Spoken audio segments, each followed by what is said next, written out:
Good morning, everyone. My name is Roger Brooks, and we and my wife Jane, back there in the corner right there, have been here all week, and we have been secret shopping Grandview. And I'll tell you a little bit about that, what we do and why. And when we do this, and by the way, you can't do an assessment or secret shop a community without a woman with you, because they see things totally different than us guys do. Totally different. And so it's a really good experience.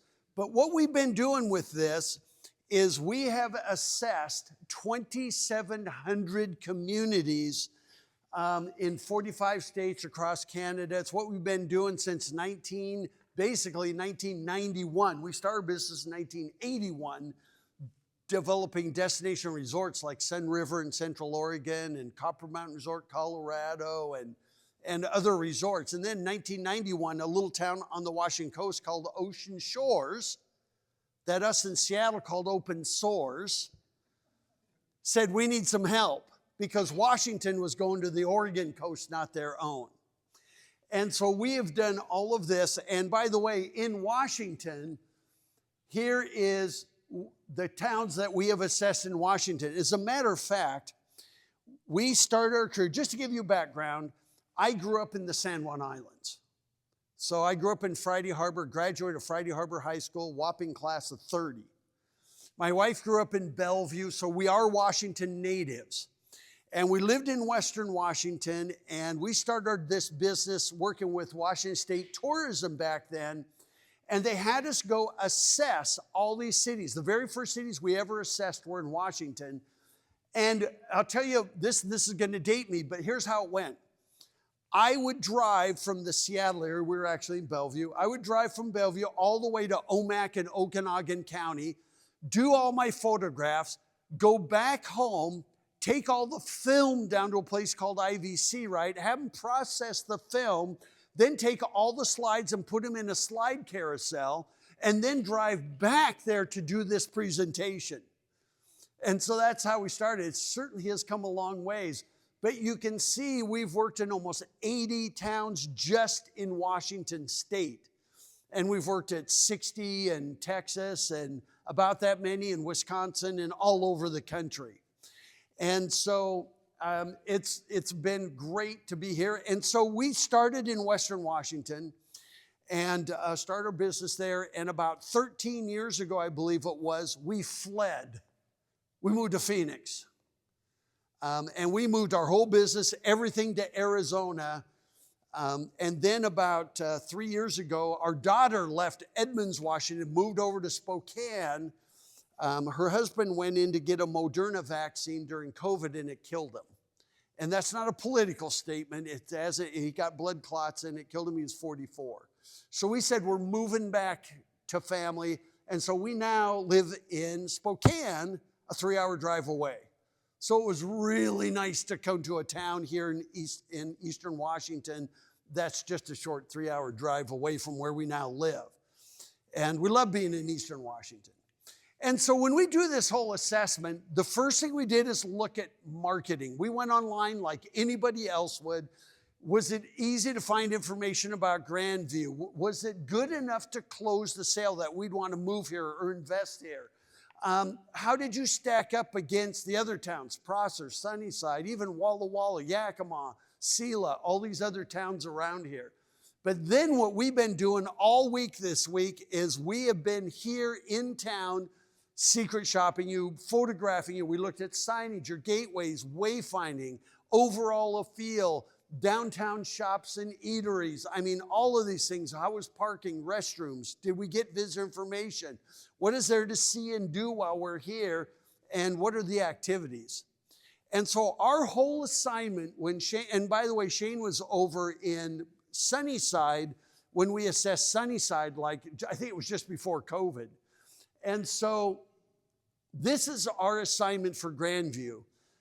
What else could be done locally to make Grandview an even better place for visitors, investors, and local residents? That's everything here. So there is no looking back. There's no looking and saying you should have done this or you should have done that. This is right now as we see it today, and what else could you do to make it even better? And doing this, we wear 3 different hats, that of a potential new residence, and then or moving or establishing a new business here, and then as a leisure visitor passing through, would we stay here? Would we eat at some of your restaurants? What would we do in Grandview? So with that, let me talk about marketing, because this is how we started. We did this back at the office, and most of it, and then we got here. The first thing we had to do is figure out where is Grandview's city limits, and so we pulled up like Google Maps, and so we get kind of an idea of what you're at. And anybody that would look would probably say, so what is in Grandview, and how far apart is it from Sunnyside, and how does this all work? And then we'll do what most people do, is we go right there and we Google, and by the way, Google commands more than 90% of all online searches. So we Googled Grandview, Washington, what shows up, and you can see, what do they grow in Grandview? All these questions, when you pull this stuff up, are questions that are actually asked on Google about your town. What's the #1 crop? What fruit is ripe in Yakima? Grandview, known for some of the popular attraction, Bill's Berry Farm. There it is, cost of living. It tells us the U.S. average, so you're about 1/3 less than the U.S. average here. And so we look at all of these things, and this is what people do. This is how they use the internet. Most of the people that are going to move here, invest here, they're online doing their research before they even come here. And so there we go. They also search for these: Yakima County, Granger, Prosser, Sunnyside. And so now you know what they're looking for and what your competition is. And in this, they might even look at just images. And they'll glance through the image and say, is it a good impression or a bad impression? For you, it was a good impression. So we thought, okay, so far so good. But then as we go more and more online, we will look at things like things to do in Grandview, Washington. Yakima Valley Vintners, Bill's Berry Farm, Herbs, 14 Hands Winery, which by the way isn't in Grandview. So what it does, it'll just say, well, really close is this one or that one or that one. And so it's not always accurate. But we might go over there and say, here's 38 miles west of Kennewick, 38 miles southeast of Yakima, so you're really centrally located, population about 11,000. And then you'll see things like this: 5 best things to do, 10 best things to do. And so we start looking at all of these things to say, okay, this looks like so far so good. And we will go right down there. What is it known for? You know, what's there? And then the other thing we'll do is things to do in Grandview. We might even go even further and look at these. And they're not all exactly right, which is Google, you know, it says, well, Prosser's right next. And a lot of times you'll go out 5 miles or whatever. And so you'll get things that are not actually right here. And it gives you the reviews. Google reviews now are critical. But then the other website that we go to a lot, that visitors go to, will be TripAdvisor. Google's kind of giving them a run for their money now, but TripAdvisor is really, really critical to your efforts. This is what people that are driving into the area, whether they're looking for wineries, whether they're looking for just places to stay, they will go there. And so I see here that we got Bill's Berry Farm, Yakima Valley Vintners. I see the Grandview Museum down there, but there's no photograph of it. There's no information. And so all of these things are really important. And when I do Best Mexican Restaurant in Grandview, Washington, I get quite a list, not surprising there. And this is what Google does now. You can just say, I want the best ones, and it'll give you all the ratings and everything. And so we use this a lot. And so one thing that was really surprising is hardly any of your businesses in Grandview even claim their Google listing, which is free. I mean, they don't even claim your own business. And this is like 75% of the business here that are retail or restaurants or lodging don't even claim their reviews.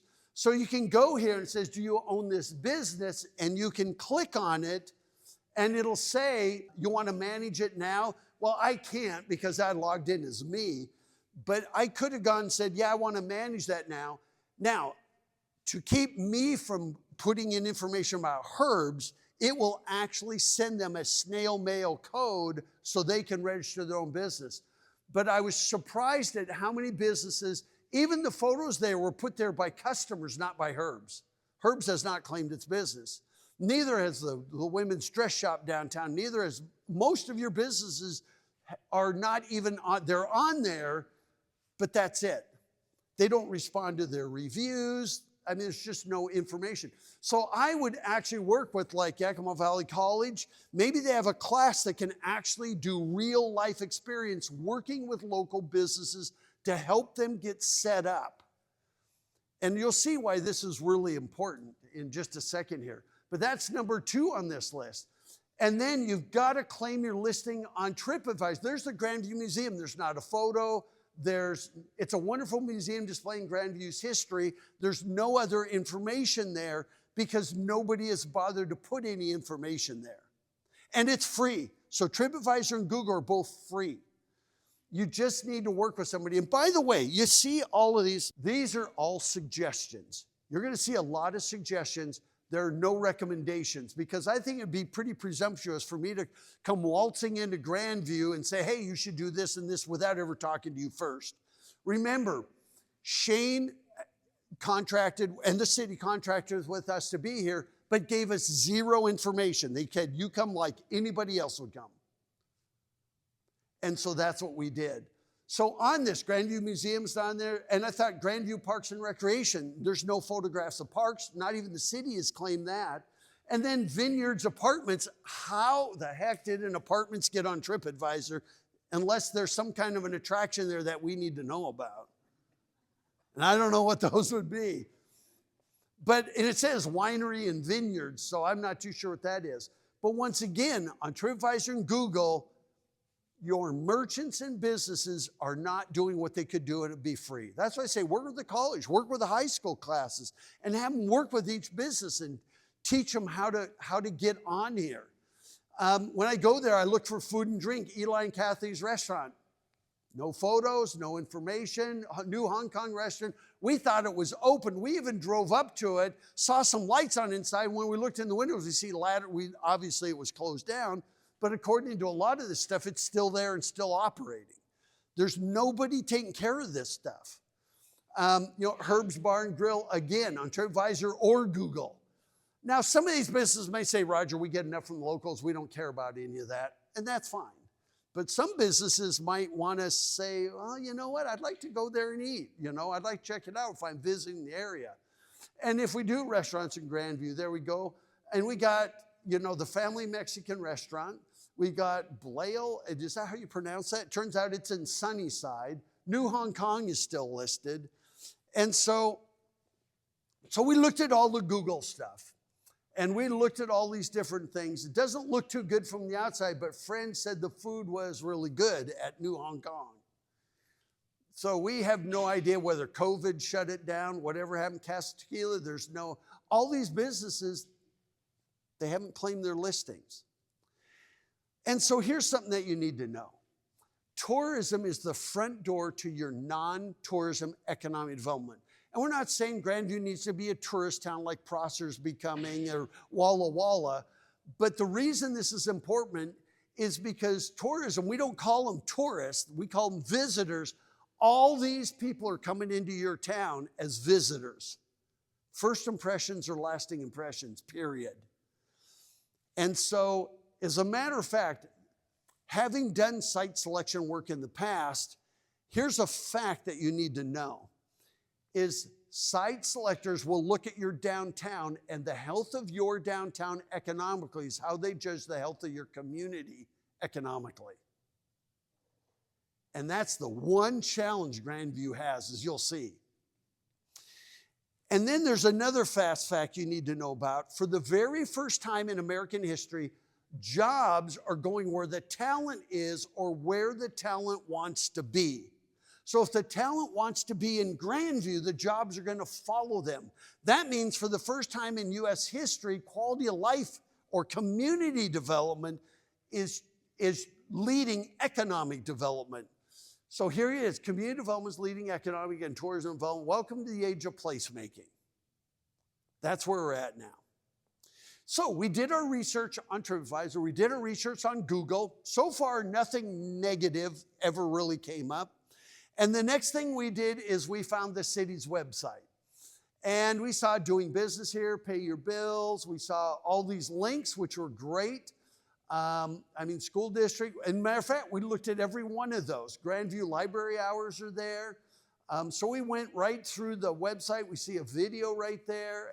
And so generally speaking, it's really great. However, the one challenge we have is a great place to live. There are 19,500 cities and towns in the United States. Out of all those, 18,500 have populations of less than 20,000. And I would guess that 17,000 out of the 18,000 say they're a great place to live. It doesn't really differentiate you. I'm sure people in Sunnyside would say the same thing, in Prosser, in Walla Walla, and in all these other cities and towns. Now, I wanted to show you another website that I think does a really, really good job. And by the way, I love this. So you can see this is all the stuff with retail opportunities. We got some population figures in the county and on and on. And so we went through there, but I wanted to show you another website that you might consider doing. This is in Waupun, Wisconsin, which is kind of near Fond du Lac, Wisconsin. But I love what they did at the top there. Government, services, residents, business, visitors. So that even visitors that might be checking this out have a place they could go, or business, and for residents, so you can do that. And that'd be a really good addition to your website. And as a matter of fact, on their website, they actually have a video that's right here, and I want to show it to you.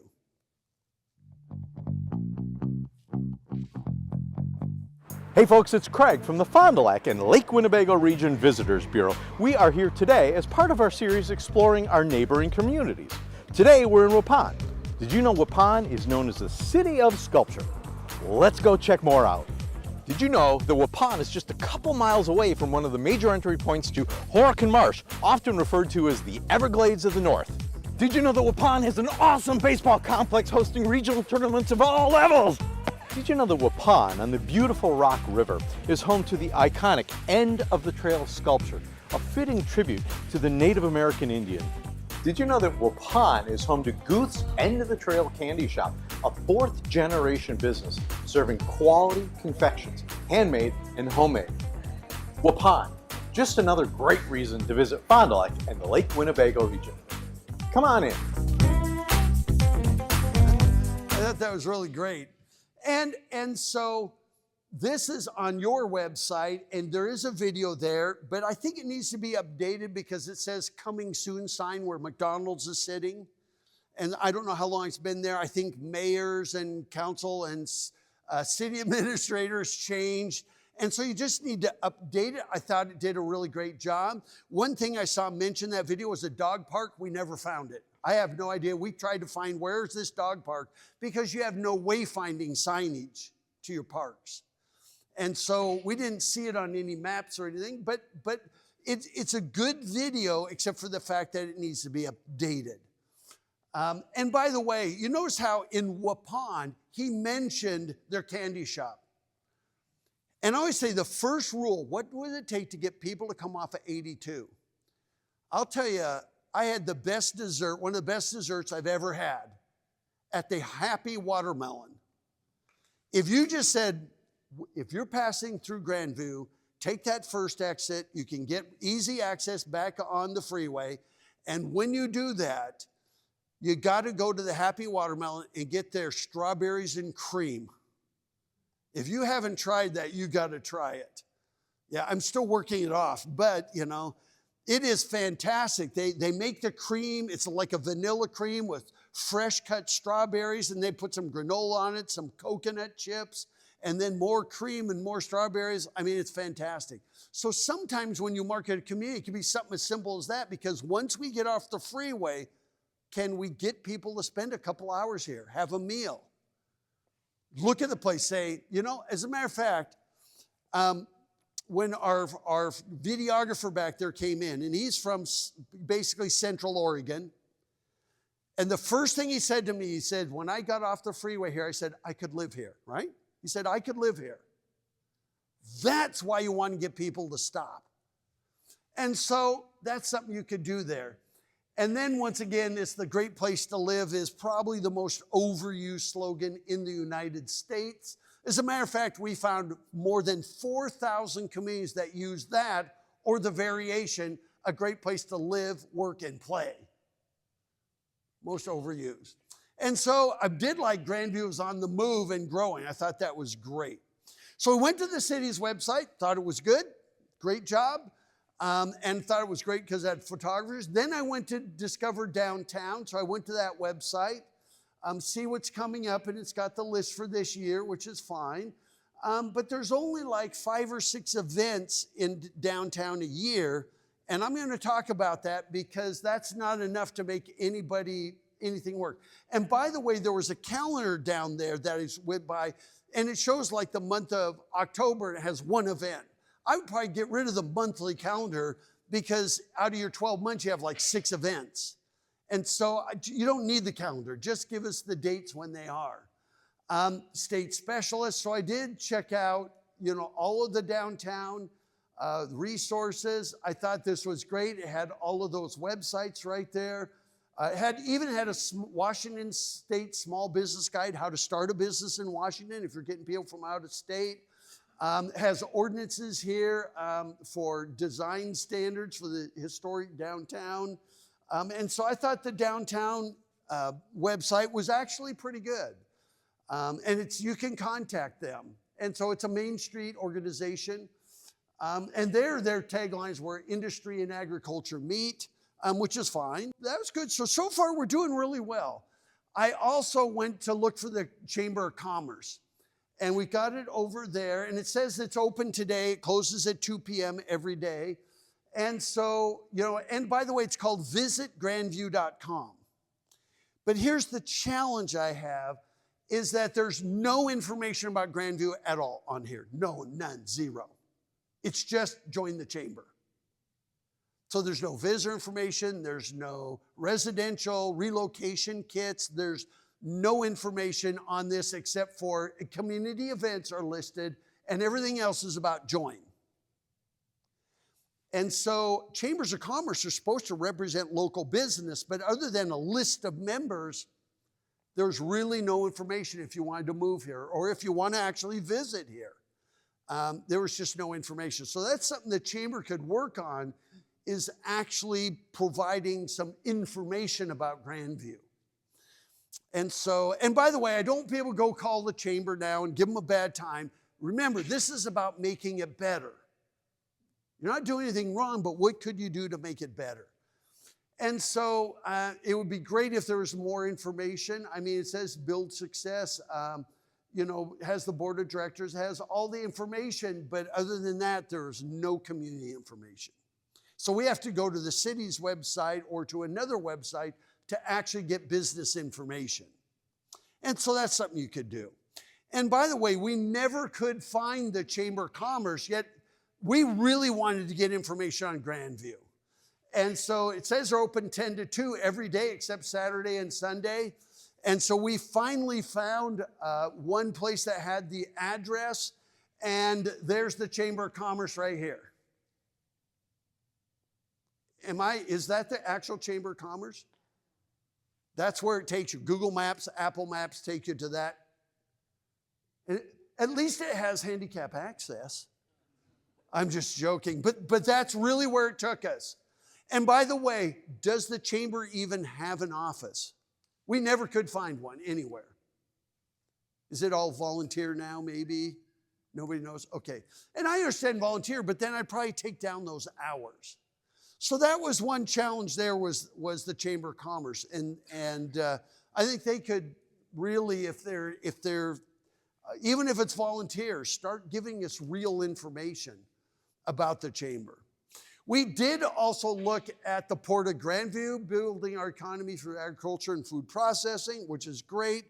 And it has a really good promotional video that was in here, but it talks about our history. And as you walk through this, why Grandview is one that we're really going to click on and say, why Grandview? Always put why us over Sunnyside or Prosser or anybody else in this area.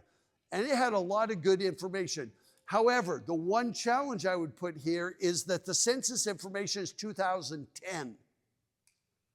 So you can upgrade that. The census information will have 2020, but the census actually does estimates for 2024. So we have almost 15-year-old information there. But at least it's good information. But housing prices since 2010 are totally different. So I would definitely want to upgrade that and update it at the port side. Update the demographic census data. And you could do projected, would be great. And then the next one here is we did go Yakima Valley College and community college. And so we did the degrees program, admissions, and we went through that. And so we tried every website that we could to check out what's it like. Would we live here? Would we start a business here? And so far, it's looking really good. I think overall you do a really great job.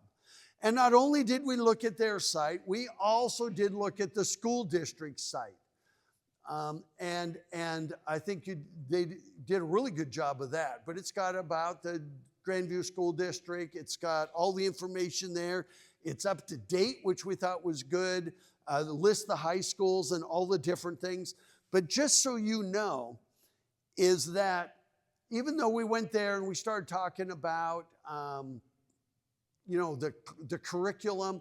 And by the way, there's a real cautious thing. People are now, when it comes to public schools, and I'm trying not to get too much into politics here, but there are a lot, our daughter homeschooled her kids and she moved to Spokane so she could put them in a Catholic school because she didn't want the woke schools of Western Washington. And no offense, that's just her. And so they were looking for those kinds of things. Is this going to be okay for my kids when homeschooling is at an all-time high? And that's one of the reasons she moved to Spokane, was to get out of that Western Washington, in her view, the public schools over there. And so anyway, this was really great. It told us a lot of information. We were pretty surprised that 94% of the students are Hispanic.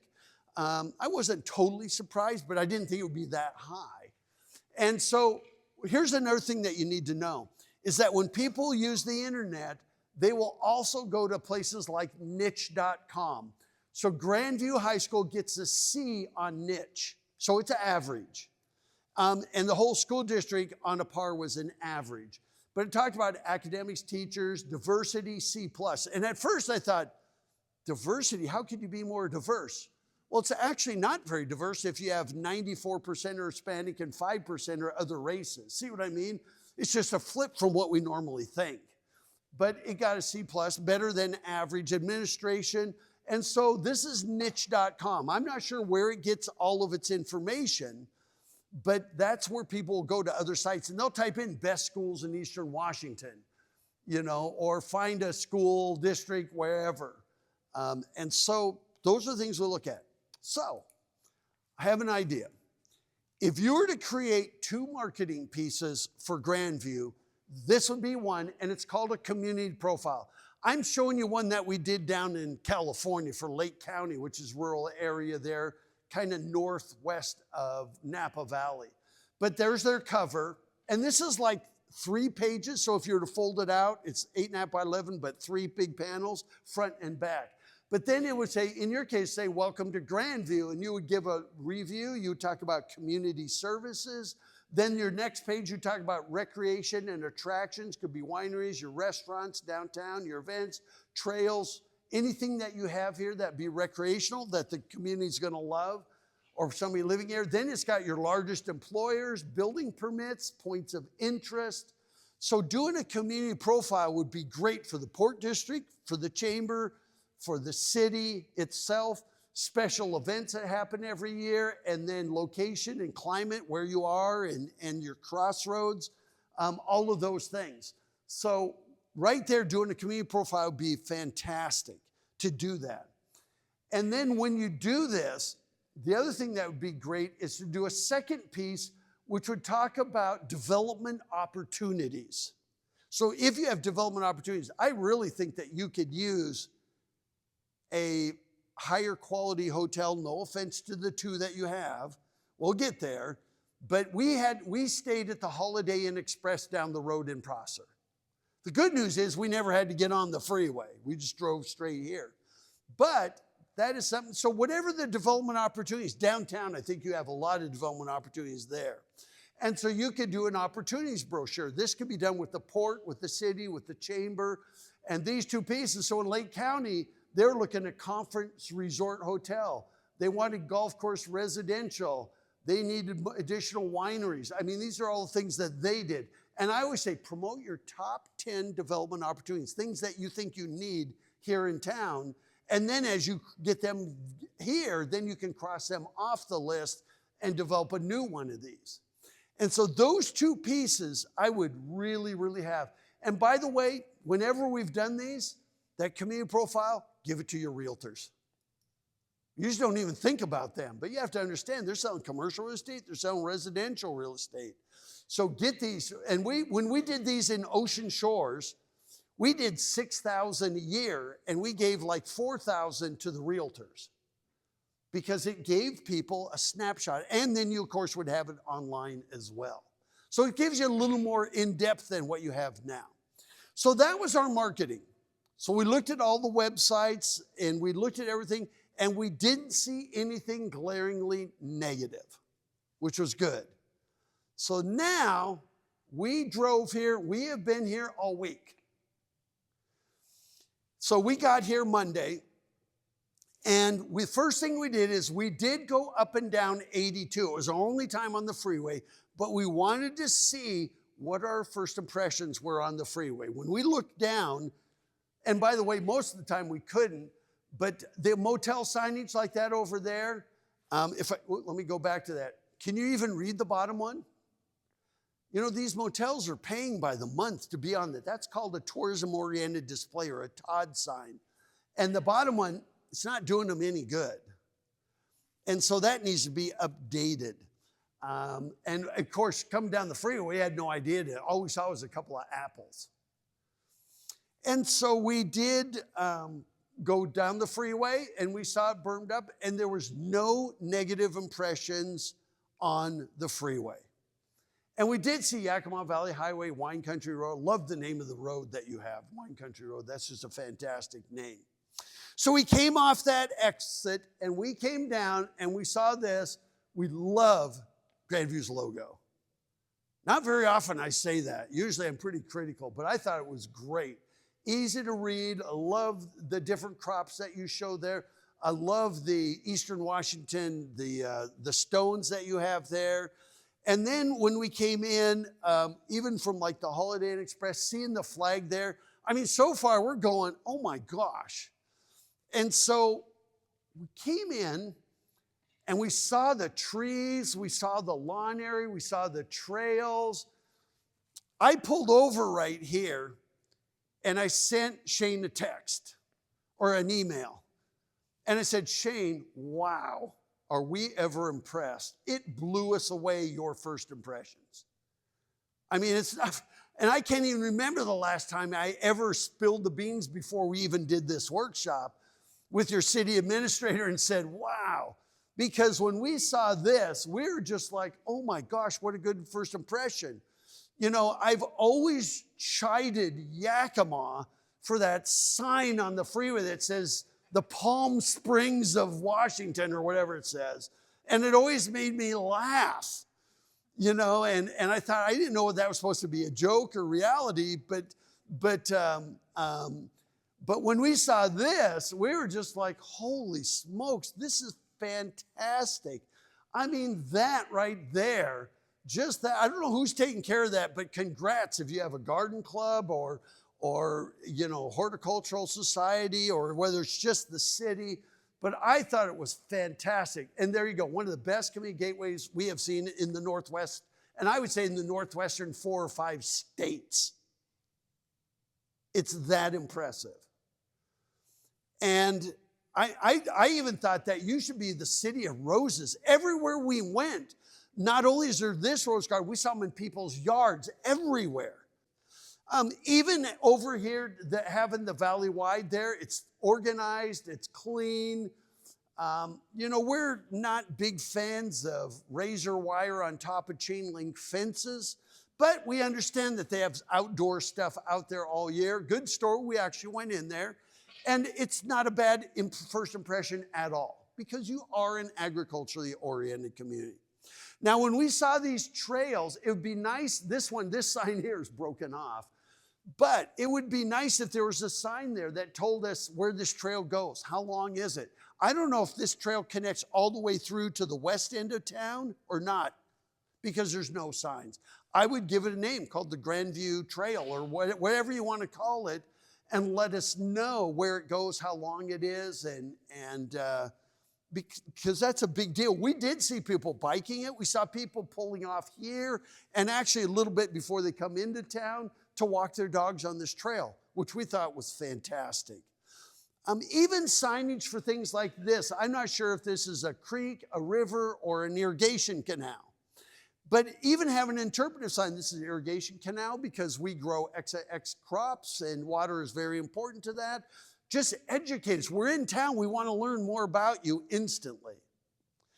But even these signs are very nicely done. However, things like Grandview Museum, there's no way you can read those when you're coming into town because the lettering is hard to read until you walk right up to it.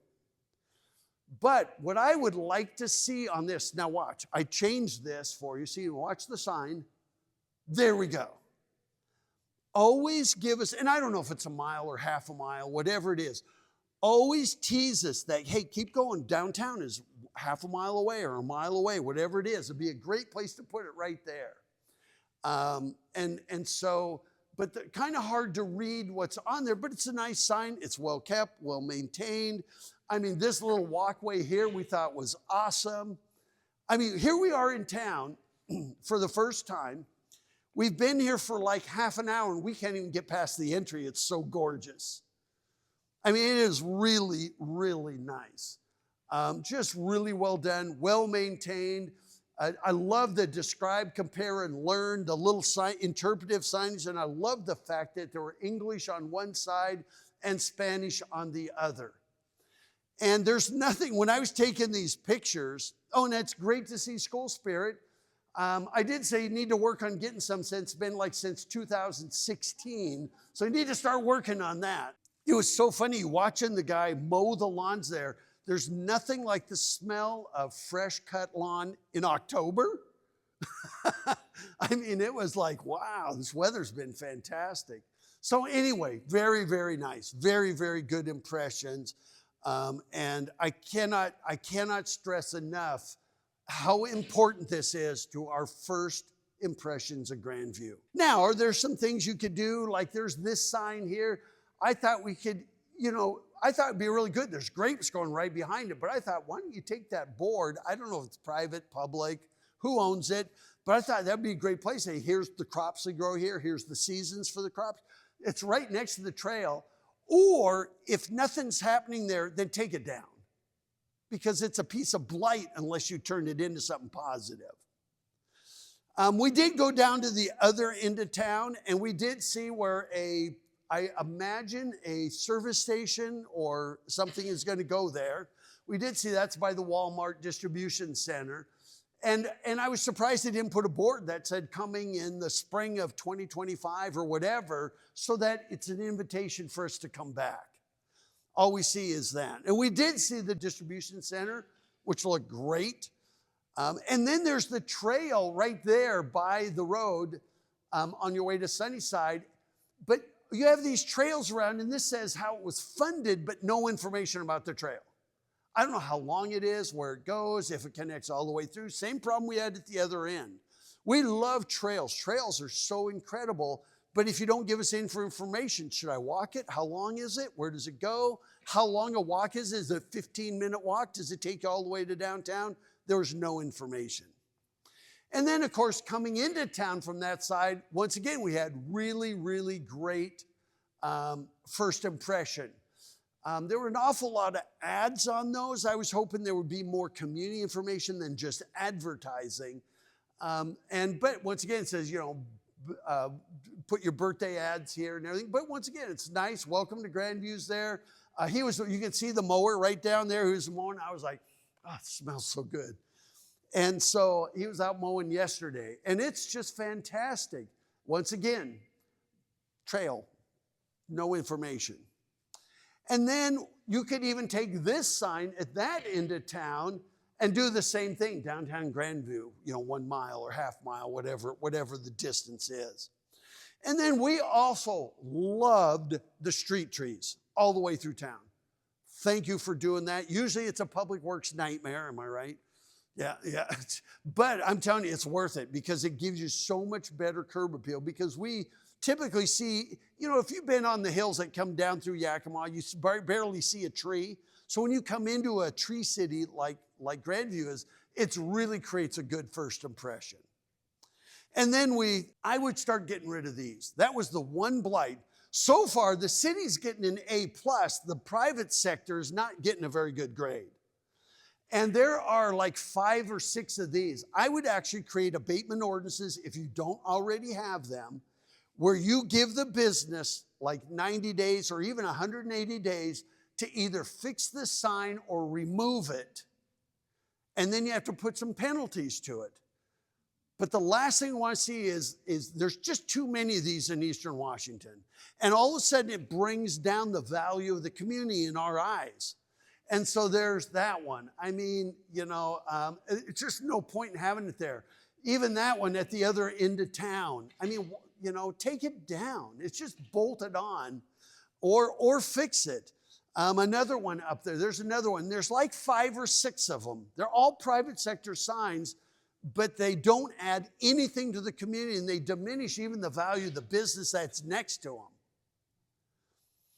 And then when we came into town, we love all the streetscapes that you've done, all the way down past Safeway, so past, I think there's O'Reilly's, and what's the next auto parts store, and then there's Safeway. We love seeing that. It just creates a great, great first impression of Grandview. So, and then when we come into downtown, we see this. Now, one thing there's no signage, no wayfinding signage that says downtown next left. And by the way, I called it Main Street District because the word division these days is not a great name for a downtown. So I thought, you know how it is out there. So I thought, well, call it Main Street District, and it could be on division, that's fine. But somewhere there needs to be signage, because our first time, we just drove right through. We thought Wine Country Road was downtown. Eventually, we look down there and we go, whoa, there's kind of a core downtown area. That's how we find it, because there's no signage. I even thought, could we put it up here, put an arrow that just says downtown? But I didn't want to clutter the sign because I think it looks so nice. And so just not a great name for a district. I'd say, welcome to the division district. Just doesn't sound that great. And so the other suggestion I would do is I would have a no chain link fence zone in your core downtown area. I mean, my first impression was that you're the chain link capital of Washington.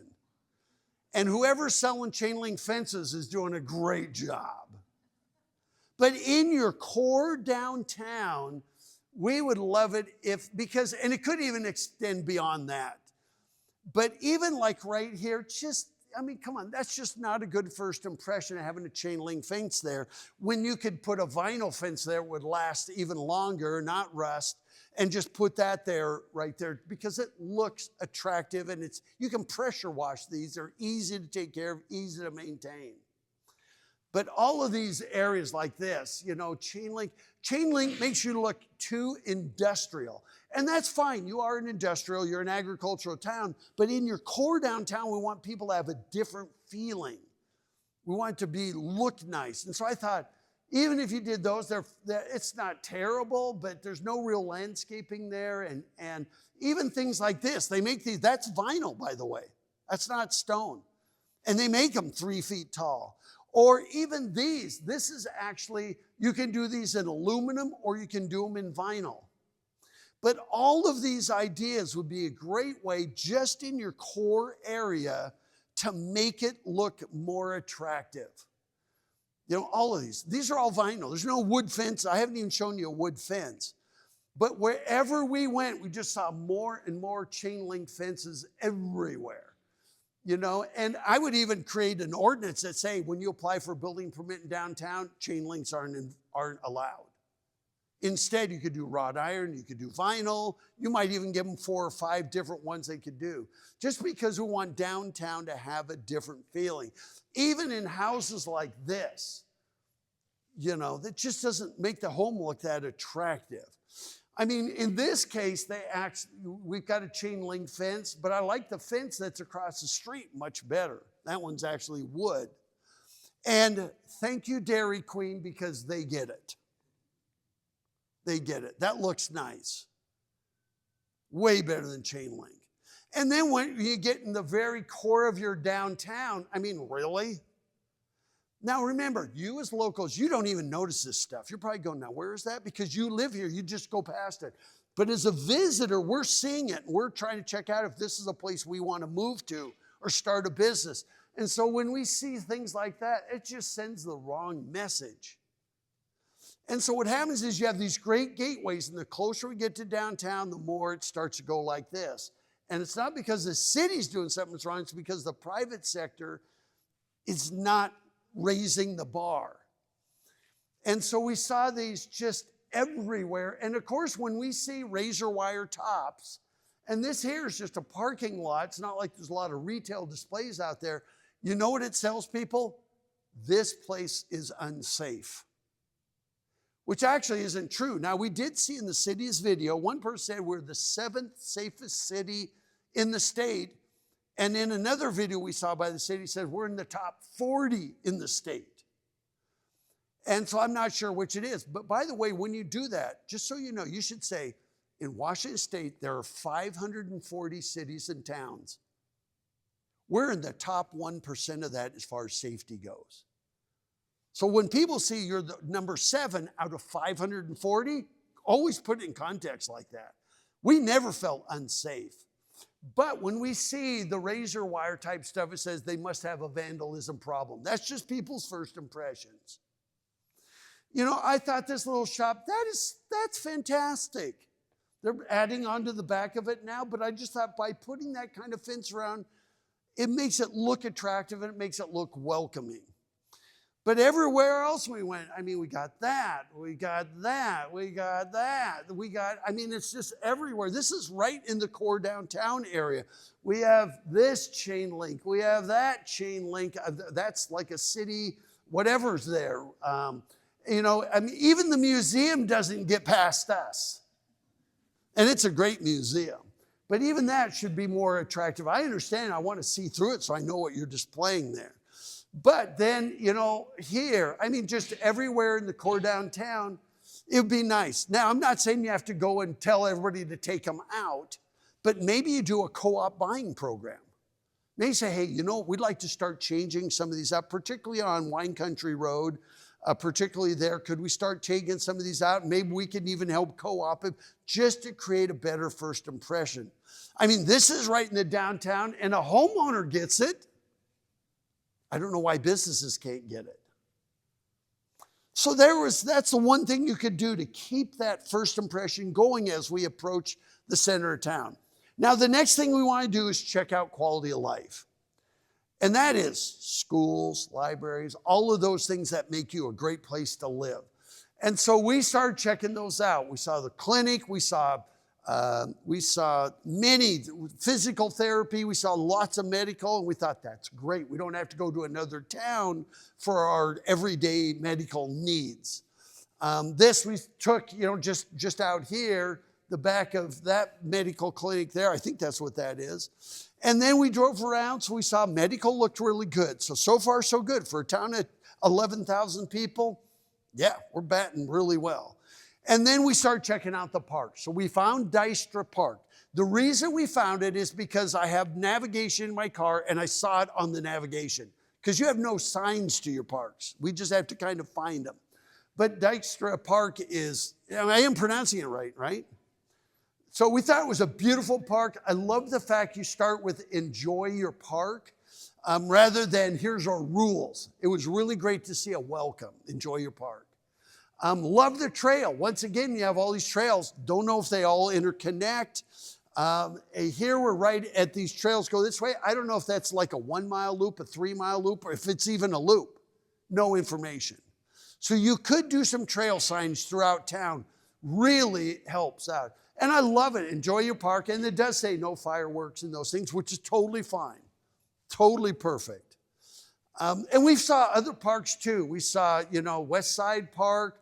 I didn't put every park in here, but one thing that impressed us, that it seemed like your parks per population ratio seemed really high. So you ought to look at how many acres of parks you have by your population. It might be another reason to live here, and it might elevate you above your neighboring communities, because we saw a lot of park property in Grandview, and we were impressed. This is all quality of life, the tennis courts, the soccer, everything. And so we did see that. However, on the city's website, Parks and Rec doesn't even list the parks. It has, here is like the fairgrounds, the city pool, and the museum, but there's not a list of parks. I thought I could go there and find out where the dog park is. Not on there. Dykstra Park is not on there. The parks are not listed on here. And so I thought the city's website could, Parks and Recreation is a huge quality of life thing. And so I think you need to beef up this part of the website to showcase those. And of course, we saw where we are right now. She does a great job taking care of this. Great building, paint, color. I mean, this is fabulous. This is really nice. Next door, you have Stevens Young. I don't know what that is. Is it a law firm, an accounting firm? What is Stevens Young? Okay, but you know what? For first-time residents, it would be great if it said Senior Center rather than the name of it. So just FYI, because we had no clue what that meant. And so, but otherwise, really nice, very well taken care of, nicely landscaped. So we almost drove in there. Luckily, we didn't, and then they closed the gate. They probably saw us going, can I drive in there? Because it says fair and rodeo entrance. Well, I'll just drive into the fair and rodeo entrance. But we did walk in there. We did walk in there. And by the way, there should be a sign right out in front. I know there's this sign right here. And by the way, is this August 7th through 10th of 2025? Or is that still this year's? Okay, so what I would do is put August, whatever it is next year, and add 2025. Always invite us back. Always. But here, I thought, if we had a sign that was mounted somewhere here, is the only thing that takes place at the fairgrounds just the annual fair? Is that it? Are there other events? There are. And are they open to the public? And how do I ever find out where they are or who puts them on? And I'm not trying to put you on the spot, but invite us back. Somewhere there should be a calendar of events there of, whether they're roping or whatever, rodeos, whatever things you have there that are open to the public, always invite us back, okay? And that's probably going to take more than you can put on this one sign.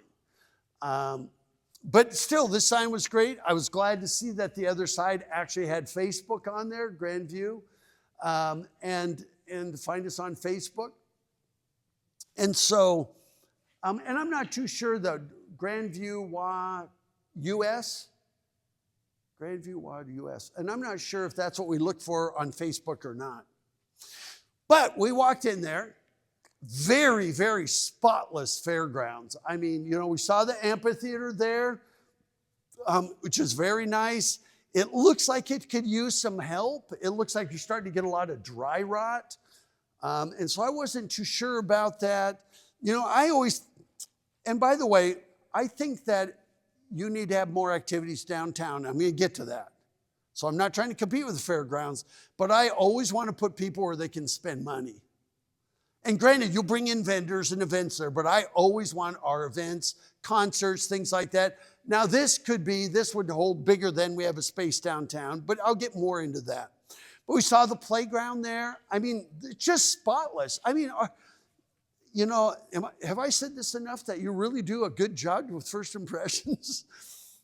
I mean, it really, really is nice. It was well used. I love the map there. I mean, everything was spotless, and we really liked it. We saw lots of green space. I'm not sure, maybe these fill up with tents and soccer and all kinds of other events. But it would have been nice to know, when the rodeo comes into town, the wind kind of got a hold of that there. But other than that, just very, very nice. I mean, even the picnic shelters. So we spent a little bit of time walking the fairgrounds, and it was just really pretty, nice place.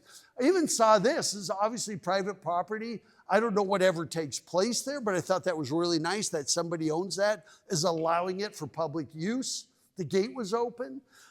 So very nice. So quality of life, I mean, you're batting 1,000.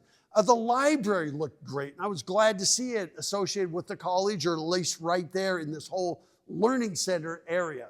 But it looked very, very nice. We did see the pool, and obviously it's closed this time of year. We get that. But we did see it there, and we're glad that you had that. When it came to your schools looked fabulous. We were actually blown away. We were way better than what we were expecting to see. But I thought this is one of the elementary schools, kindergarten registering now.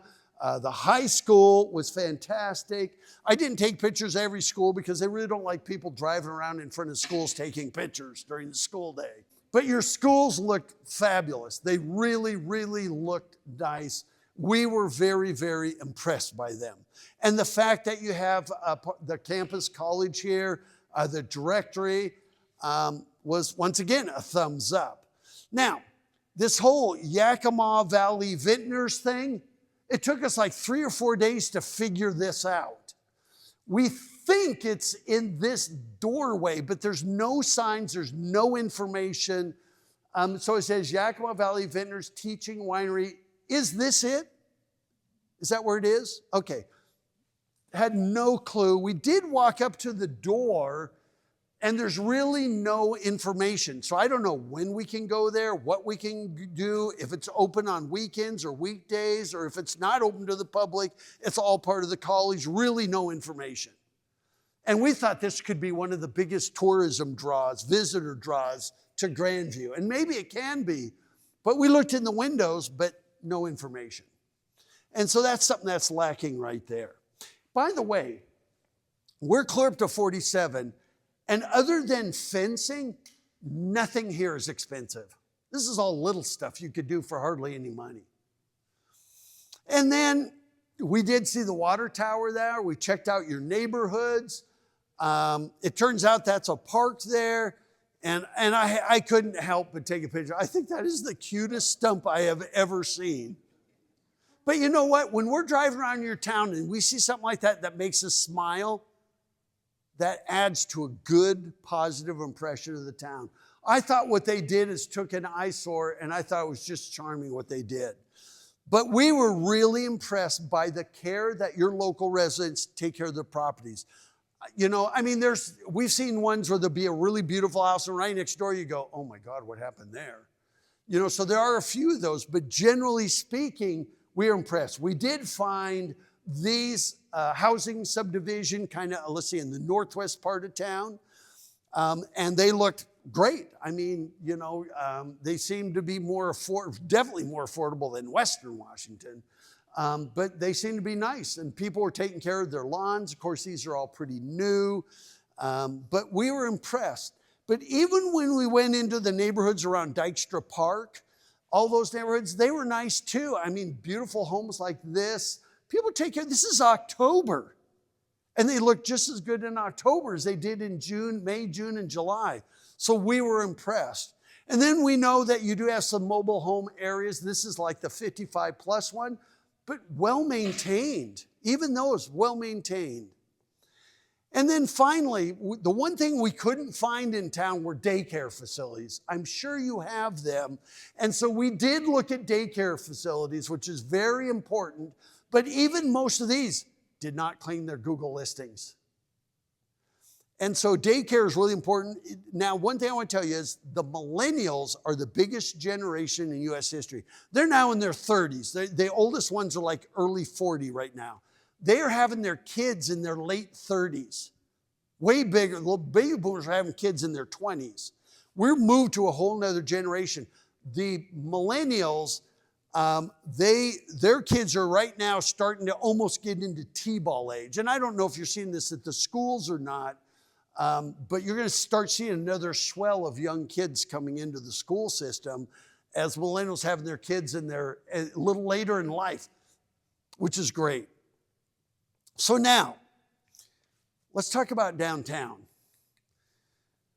This is where we ran into a challenge. We love this sign right here. We would love to see better directions into it.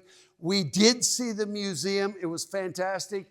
By the way, I am going to show your museum all over the country, because most museums have a little 8.5 by 11 sign on the door that says we're open on Thursdays and Fridays. You know what I mean? You have it right here. So Grandview Museum, you're going to get a lot of publicity because that's what you need to do. Unfortunately, we did not get a chance to go in the museum. The reason is yesterday I had to put this together. So we miss it because it's open on Thursdays, Fridays, and Saturdays. But it looks great. I love the wagon here, the corn stalks. I mean, it's spotless. It's great.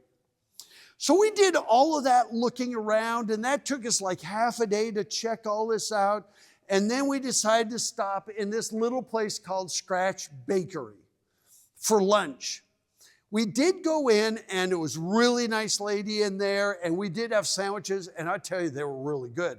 And this is, we both had sandwiches. She had turkey, I had ham, and it had thin apple slices in them. I hadn't had that before. And you know, the apples here are gonna be super fresh. And it was really good. I mean, she didn't have a whole lot of baked goods there. You know, there's 3 or 4 different kinds of cookies, but it was just a nice atmosphere, really friendly, and I love little businesses like that. And then when it came to lodging, we have a reader board that's not being used. We need paint on the pole. We need paint on the building. We need paint on the doors. We have a fenced-in gravel area. I'm not sure if that's for dogs, what that's for. But here's a really key thing, is that 70% of first-time sales comes from curb appeal. 70%. We all travel. Have you ever said these words? That looks like a nice place to eat.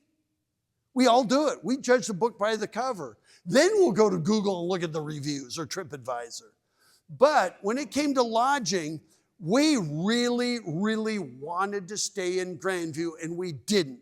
We stayed at the Holiday Inn Express right down the road in Prosser. And the reason is reviews, the look of the motels and photographs. You know, people can go to Google Street View and look at what your properties look like. And so I don't mean no offense, but you know, look at that. The top 15% of lodging and quality commands 85% of leisure travel. Now, if we're coming here to hunt, we're coming here to work the fields, we're coming here to do food processing, and we're only here for a short time, yeah, we'll stay in just any place that's got a bed and is clean. But if we're coming here to spend some time in here, and here's another challenge you have, is people spend the night where there's things to do after 6 o'clock, Grandview. You even have restaurants closing at 7. I mean, that's ridiculous considering the average time Americans eat dinner now is getting close to 7. In Western Europe, it's 9 o'clock at night. In the 50s and 60s, we ate dinner at 5:30 to 6, and now it's 7, and we're getting later and later, and your restaurants are closed before you even get there. And so, but once again, back to first impressions. So, you know, that was really sad. And by the way, like the Grandview Motel, they haven't claimed any listing on anything. And they could be, maybe they're permanent residences now. I have no idea, but no information. You know, Cozy Rose Inn is not even here. You know, number 2 best value, here's the Apple Valley Motel. There are a couple of pictures, but it isn't because they put them up, it's because their customers put them up. And by the way, they don't even, so here we got excellent, we have 1 excellent, 1 very good, and 1 poor. Older building, but clean and comfortable. You know, and big rooms, huh? Somebody said they were big rooms, and this person said, and these, because they've never claimed their listings, they're not responding to the reviews on Google or TripAdvisor. When a business owner doesn't care what customers are saying, we won't stay there. They could fix this for no money. It takes a little bit of time. But they're not even responding and say, hey, thank you very much for saying this clean and comfortable. Really appreciate it. Or saying, you know, another visitor said big rooms. He must be used to sleeping in closets because they only have 2 rooms good size. The rest are not much space to move around in the room. And they didn't say, you know, there was no comment. They're not responding.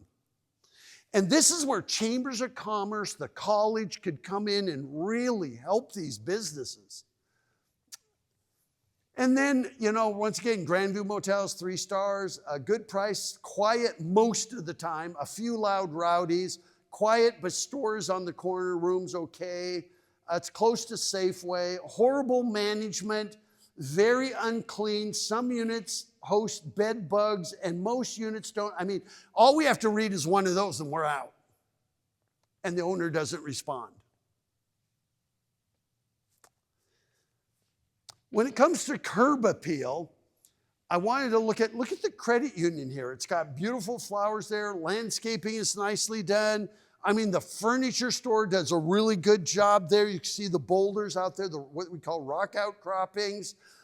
Did really nice. It looks really attractive. I mean, across the street, the little Karen's Floral does a nice job. And of course, you would expect that for a florist shop. But it looks cute. It looks charming. There's Happy Watermelon. I thought it was great. They put all the lights there and everything. Thought it had really good curb appeal there. The one thing I would do is I would upgrade the lettering here. And one thing that we did eat there, there's no food prices.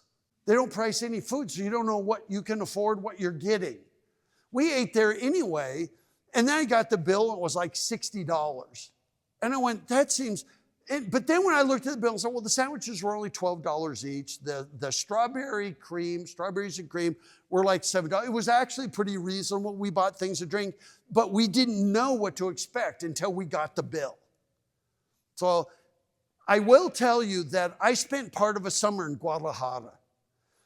And when I was down there, all the shops, when I walked in there, I was just transported to Mexico. I mean, the way they had the watermelons in the baskets, I mean, everything about it was authentic as I have ever seen. I mean, it was like, wow, I just feel like I'm back in Mexico in a good way. And I mean, the ladies in there were super nice. The best desserts ever. I mean, I was just blown away by that.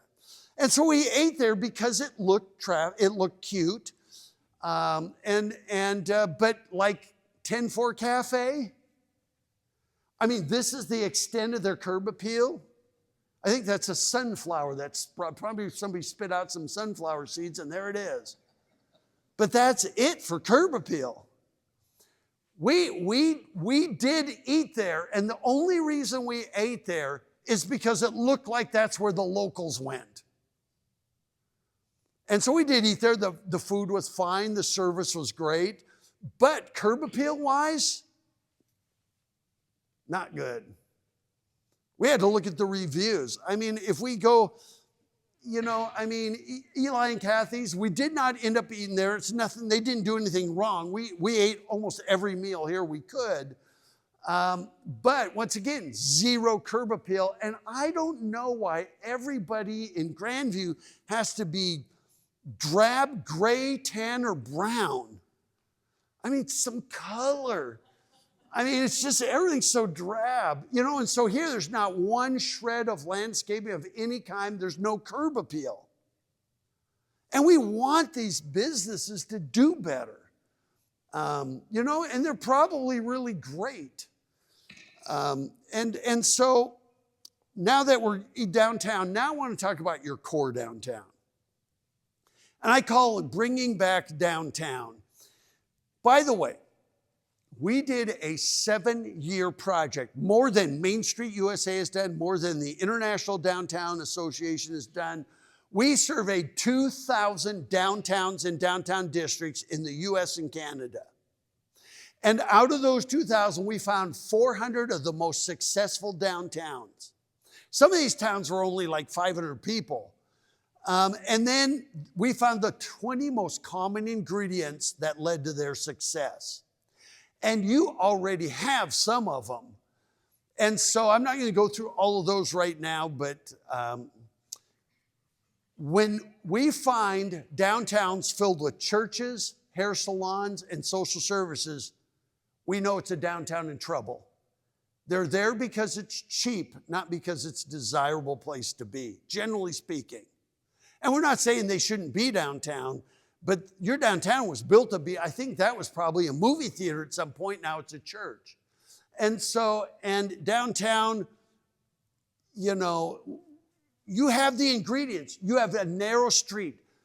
When I was in Sunnyside, I gave them a bad time because all their downtown streets were wider than most of the highways going to Sunnyside. You know, there was no sense of intimacy, but you have that here. You got angle and parking on one side, parallel on the other side. You got beautiful street trees. You have an intimate downtown. I mean, it's a gorgeous downtown as far as your setting. You have wide sidewalks that I tell every downtown to do. Downtowns need to be about people, not cars. But even that's closed now. So when we see these things, I'm just going, this is so great. Why is it 95% vacant? And so even your streetscapes, I'm going, what more could you do to make downtown great? I mean, the pots, the planters, it's really a great looking downtown. And you know what I tell people all the time? You can make downtown look fantastic and still be dead as a doornail.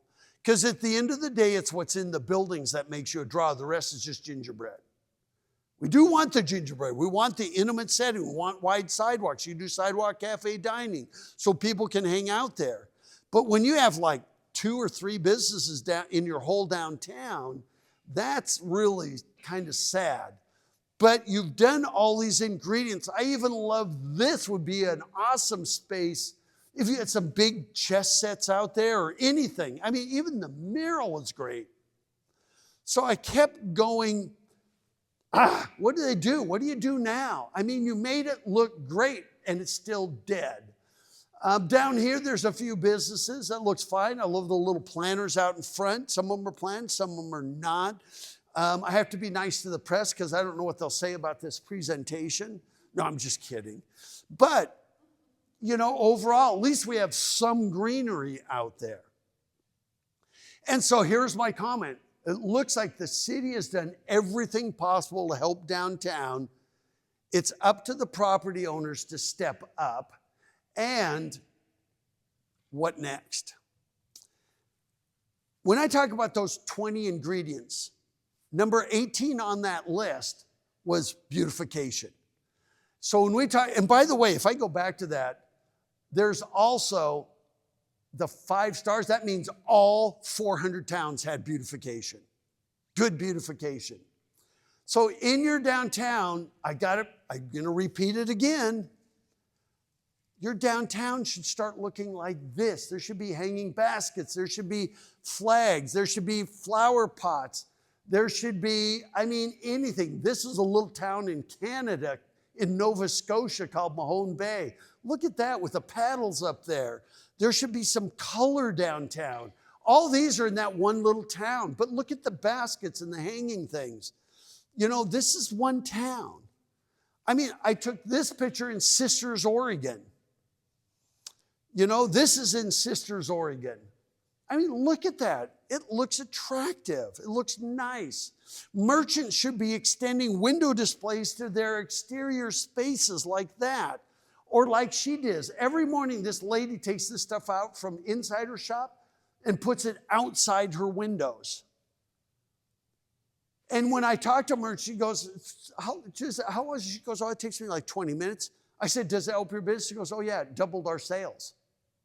Because it looks like, it tells us, number one, that they're in business, and it makes it look like you want to walk in. I mean, I love that. I took that in Monroe, Washington. You know, this one I took in Canmore, Alberta. That's all it takes outside a women's clothing shop. I mean, this little shop, they sell ice cream, and they'll give people ice cream if they sit there, because the second somebody sees them eating ice cream, all of a sudden there's a line to get ice cream. You know, so just doing these things, your restaurants, none of your restaurants are doing simple things like that little menu board, that little glass case.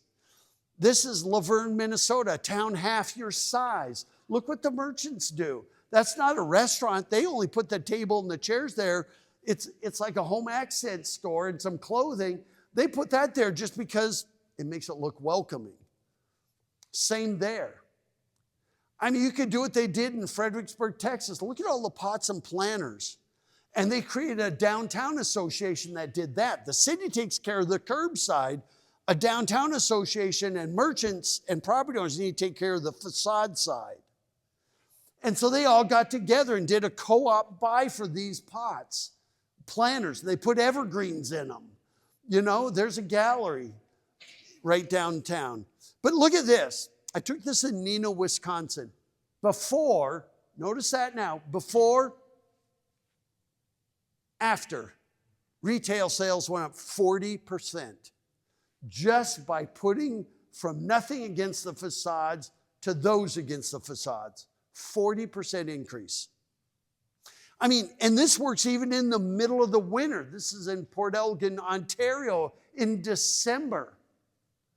There's just no reason why there shouldn't be a beautiful downtown once you get your merchants in place. And we're going to get to what you really need to do to jumpstart downtown. But look at these. This is not that expensive to do, but you have to understand the power of curb appeal. I love that outside a women's fashion shop. And by the way, look at this statistic. That is actually a true fact, but I'm waiting. There's usually a guy in the audience that pipes up and says, that's all? But it's absolutely true. And by the way, women will shop places that look inviting and they feel safe. When your downtown is full of empty shops, it doesn't feel safe, even though we didn't see anything that looked unsafe. It just didn't feel right. But that's who you have to cater to. But look at this next photo. This was not staged. What do you see? You see the guys outside sitting. That was not staged. So I have two words for you. Think benches. There's Jane being a model. But every bench downtown should be flanked with a pot on both sides. And the benches should always be at the facade facing out. If you ever wonder, why do people do that on their front porch? They may never sit in those chairs, but it makes their home feel welcome. It's the same with retail. In your downtown, I think you have 3 or 4 businesses that have benches, and they're not flanked by anything. And so, you know, they've got their signs there and everything. It's a beauty salon, but there's no curb appeal. There's no benches. There's no pots or planters. And maybe, you know what? I am here in October. Maybe they already took them down. If so, I apologize. But, I mean, this is a Taekwondo building, karate building, and they were there last night, so I know they're operating. But other than that, I wouldn't have ever known it was even in business. It's a beautiful building. And then things like this, come on, get rid of those, because that is more of a negative than a positive. I mean, that just doesn't make me want to go there. Our very first dinner in town was at Casa Tequila. And we didn't know whether it was, if it wasn't for the open sign in the window, we wouldn't have known whether it was even in business. There's no tables or chairs out there. There's not one pot. There's nothing that says it's inviting. We did eat there last night. At least they put the hay bales out. They put the corn stalks there. Welcome. Here's our hours. I mean, you know, now one thing I will tell you is that under new management, when we see signs like that, it's an apology because it's better than it used to be now. So I don't recommend they keep that up too long, but maybe the management was so bad that you as locals had bad experiences, and so now we've corrected it by getting new management in. But we had dinner there last night. And it was really good. And the service is really good. I mean, it was great. And it was obvious they were open because they have beautification there. They've got the welcome sign. They did what they could. But this shop, on the other hand, has zero curb appeal. I mean, we've got the windows full of mannequins. We obviously know it's women's clothing, but there's no benches, there's no flower pots, there's nothing. There's not even a sign that says the name of the business anywhere. And you hope these people can survive in there. You know, even the Veterans Memorial has not, it looks like somebody went and took somebody out of there. But even there's no planters, there's no, downtown is just stark except for the curbside, what the city has done or whoever has done it. But here we need paint, we need a rug or a mat, a pot, anything that says, other than the little open sign right there, you need something that makes it look inviting to pull people in. And then this was, you know, we took this picture. We had no clue what the name of this place is. I mean, somewhere there was a little tiny, tiny sign somewhere that said Herbs, but all we see is the usual Bud Light or Bud, you know, those. And we thought, man, we weren't sure whether it was still in business or not. But then we read online that they have fantastic burgers. So we came back one evening and we stood right there debating whether we even wanted to go inside. We did go inside. We did have the burgers and they are like the best ever. Really good burgers. But how many people are going to go there and go, yeah, I don't think so, because of the curb appeal. Now remember, that's first-time sales. Once we're in there, I don't care what it looks like now. I know the burgers are good and I'll go there. But just think about first-time people that are just now moving here, or people that are coming here and working here and they decide to go downtown for a meal. It has to be inviting. You know, here we've got, it says Grandview, what does that say? Grandview Main Street events. Nothing. So apparently no events take place downtown, am I right? No events? Oh, there is events? Okay. Tell us, invite us back. You have display cases, nobody's using them. This was the nicest building downtown, and so I was really sad, at least it looks that way. The facade was incredible, so I was really sad to see that was closed. And we assume that like all of these places are out of business, I'm guessing. I mean, it's hard to tell what's in business, what's out of business in downtown. So I have an idea. This is the big idea. If you want to bring downtown back, you have two choices. I'm going to show you one. The other one would be create a year-round public market like you have in Pike Place in Seattle, which, by the way, is the biggest tourism draw in the northwestern 5 states. But this is the other idea, and I go, where do we put it? Because the way it works with retail is wherever people hang out, retail follows. So way back in the 50s, the first retail mall happened in Edina, Minnesota. When people moved to the suburbs, the retail went with them. But now malls are dying. We want downtowns more than ever. And so how do we get people to hang out downtown? So I took a look at these buildings here, and I kept going, I don't know where we would put this. But I drove around back behind those buildings. I went, okay, these buildings look pretty sketchy from the back. And I thought, what if somewhere in downtown we took out a couple buildings? By the way, it doesn't have to be those buildings. I'm not telling the property owners we're going to condemn your buildings. It could be anywhere downtown. Somewhere downtown, right on Division, we need to create a plaza. Now that right there I put in there would be like paver stones. A paver stone circus, I actually have it crossing 2nd Street there. It does not mean we'd close off the street. It's just they would drive on pavers because it would slow them down. And if you ever had events, you could close off that little block of 2nd Street. So the street's still open. So if we did paver stones there, so if we got rid of a couple of buildings, what if we put a stage right there?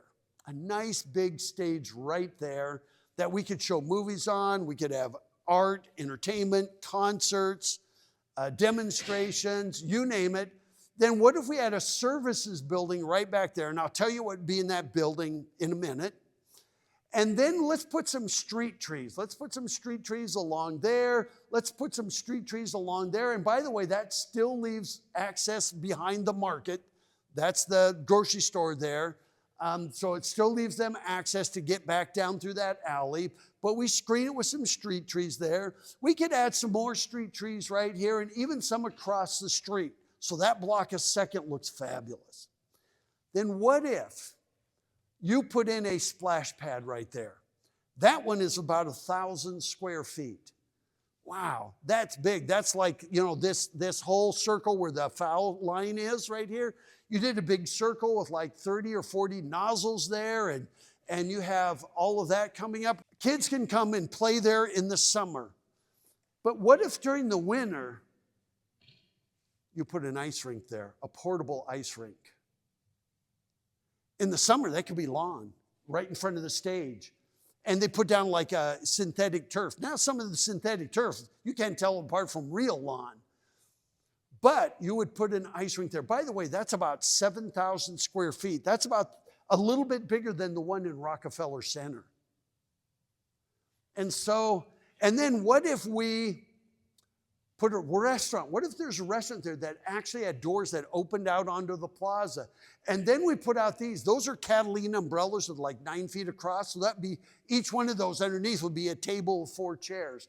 So what if we had a lot of outdoor dining right there? And what if we had outdoor dining and during the winter, these little red things are fire pits?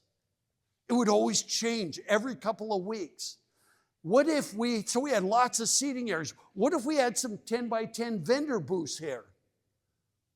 Whether it's Christmas, whether it's farmer's market, whether it's people local selling jewelry or fruit or desserts or anything. What if we had a bigger vendor booth right there for something larger? What if we had other vendor booths all over the place? And it's all flexible. You could move these things around, except for the ice rink, and that would be lawn in the summer. If you could do something like that, because number 11 in those 20 ingredients was development of program gathering spaces. This would be your community living room. And I will tell you one thing about the Hispanic population. Families live together for generations. They love community living rooms. I mean, everybody does. It doesn't matter what race you are or anything. But this is really what this is about. It's where the locals come to hang out. And this is in Rapid City, South Dakota. That's 1 acre right there. That building in the background was an abandoned Sears building. And you can see this parking garage back here, but back in the bottom floor now has restrooms in it. It's not parking right there. So they took this space, that's it before, here it is before, across the street, before, after, 1 acre, same thing. So imagine having that splash pad. Kids can play into it. At night, the lights come on and you have going with music. I mean, here it is. There's that oval. Their splash pad is actually on the oval, and yours, I moved it off to the side. But there, they got the splash pad, they got this lawn area. You can see all the vendors there. You can see the stage right there, same size oval. And if you look at this, that Sears building is now full of restaurants. And you can see they had a beer garden event. You can see the fence down there. That's all a beer garden because they started getting car shows and stuff. But that could all go away, and it's wide open. It always is changing. And so it made all the difference in the world. This is Main Street Square in Rapid City. I mean, that's it during the summer. Wouldn't that be cool if you had a place like that in Grandview? There it is. By the way, that hotel back there, only the first 3 floors were even open. Now the whole thing is open, totally remodeled, runs at 90% occupancy. You know, I did this quick little video of just this square. You can see where the stage is there. There's a band playing in the stage. And what they do is they program it with stuff going on 250 days a year. So let me tell you about that. Notice the splash pad is off right now, and it's all flush. So now when you have bands and stuff, you can shut that off, and then you can open it back up when it's time to play. All of a sudden, car shows, quilt shows, all these people wanted to host their events in downtown Rapid City. This is it in the summer. This is it in the winter. They make $130,000 a year just renting ice skates, and they have to dole them out because it gets so busy. And it's a portable ice rink. They pack it up. These are called dasher boards all the way around it. They pack it up during the summer months. They store it. There's that old Sears building. It's full of restaurants and shops. I mean, so if I went, can you imagine doing something like this in your downtown? I guarantee you, all of a sudden, you'd have retail back in your downtown. Because where people hang out consistently 250 days a year, retailers follow. Think about this. Splash pad runs 120 days a year. Ice rink, 120 days a year. There's 240 of your 250 days. Right now, you do 4 or 5 events downtown a year. That was not enough to sustain even one single business. Not one. And so that's how important doing something like this is. As a matter of fact, what was really cool is somebody posted this on social media and said, movie night, Main Street Square. I grew up in Rapid City. It was never as cool as it is now. The average age of a person buying a home in Rapid City dropped 12 years because of that plaza. I mean, so these are sample plazas. There's another one. That was in Edmonton, Alberta. This is Main Street Square. This is Indian Creek Plaza in Caldwell. By the way, Caldwell, Idaho, if you want to go see one, Caldwell, Idaho's downtown was as dead as yours. Now there is 0 vacancies. And by the way, the retail sales in Caldwell skyrocketed. The property values skyrocketed. Wouldn't it be great if the commercial properties downtown paid more of their share of property taxes than you as residents? Well, the only way to increase the value of those buildings is to put people in them. This is tax base. So if I was going to invest in the fairgrounds or here, I would do this. The reason is because there's a return on your investment. We're not taking people out of downtown, we're bringing them downtown, and now there's incentive for downtown to be known for something. That's Caldwell. They actually did a skate ribbon in the winter. But look at this. This is super inexpensive. People are sitting on wire reels. Notice there's pallets there. Even the plants are just 5-gallon pots. You can buy them right there. A nursery provided them. Then they've lined it with food trucks there. Everything in there, even the tables they're eating on are wire reels. It doesn't have to be expensive.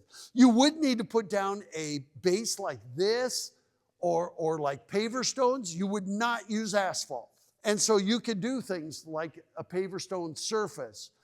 But wouldn't it be great if you had this and you did the taste of Grandview or the taste of the Yakima Valley, whatever you want to create thing is. But this is the key. That is the key. So if you create activities, chess sets. I took this in Asheville, North Carolina, and everyone, I said, so do you end up with missing chess pieces? And they go, yeah, we do. And it's not because of vandalism. They find the pieces in bird nests. So they wrote to the manufacturer and they said, we'll send you a whole bag of seconds where there's a little chip or something. And then with something disappearing, you just grab one out there. And so their chess sets are always full. I mean, it's a place for people to hang out. It's a place for people to hang out. And you change it every couple of weeks. So in the summer, you might put ping pong and foosball tables out there. You know, you might have these big giant chess sets. These are like $700 on Amazon. Can you imagine having yoga classes in the mornings during the spring, summer, and fall months? Or doing Zumba classes out there, or Tai Chi. You can buy these Jenga blocks for like $80, and they're like 4 feet high. This is called Imagination Playground. The kids love these. They're like Lincoln Logs, but they're made out of foam for anybody that's old enough to remember Lincoln Logs. And I mean, how cool is that? You could bring in chainsaw carving. You could bring in potters and potter's wheels and teach people, and they sell their wares. You could bring in food trucks. You've got a few food trucks around town, and I love them, but man, if they had a place they could gather where you had 2 or 3 choices in one location, I mean, how awesome could this be? If you had musical instruments around the square, and then you bring in your farmers markets, art markets, Christmas fairs. I mean, this was in Pennsylvania. I mean, this goes back to Rapid City right there. You can see there's a band right on stage right here. Place is packed. And when you can get people down 250 days a year, it will bring your retailers back. It will keep people later in the evening when the spending takes place. And it will make your downtown the heart and soul of your community. And it will build a true sense of community. It will attract young families back to town. It will increase local spending. I mean, I can't tell you enough. It will drive tourism and subsequent spending. I mean, everything about it. It's the one missing ingredient you have. And you got to change it up every couple of weeks. Doesn't have to be wholesale changes. The ice skating or the splash pad would stay there for all those seasons. But you could even get people to sponsor activities on the square. So for instance, you could say, we're going to buy 4 of these 4 to score, and giant game sets are $200 each. So somebody could sponsor these for $1,250. And you put out a sandwich board brought to you by O'Reilly Auto Parts down the road, or Safeway, or anybody. I mean, can you imagine having those? The Jenga blocks, $70 a piece. Can you imagine these giant chess sets? I mean, these are the kinds of things. These are all outdoor foosball tables, ping pong tables. They actually have these in downtown Seattle. Can you imagine? This is really cool. These are hula hoops, 48 of them there, and you get them for like $164. Wouldn't it be cool to put those out there? I mean, if you start thinking about stuff, I love these. These are called spun chairs. You sit in them and you can spin around like a top, and they don't tip over. You just got to stay out of people's way when their legs are swinging around. But even these musical instruments are like permanently mounted, and the hammers are on cables. So they play all these instruments right on the square. Pretty inexpensive. You could even provide these vendor booths for people. You probably have local small people that do make cookies at home, or they make Christmas gifts or other things. Wouldn't it be great? This would be a business incubator in the middle of your downtown. So here's a portable skate park you could even put up. So they don't all have to go to Sunnysides. You know, I mean, here, cornhole tosses. In the winter, putting out fire pits, propane fire pits that people can hang around with chairs and tables. Even things like badminton. I mean, how cool is that? The base is filled with water in that case, keeps it upright.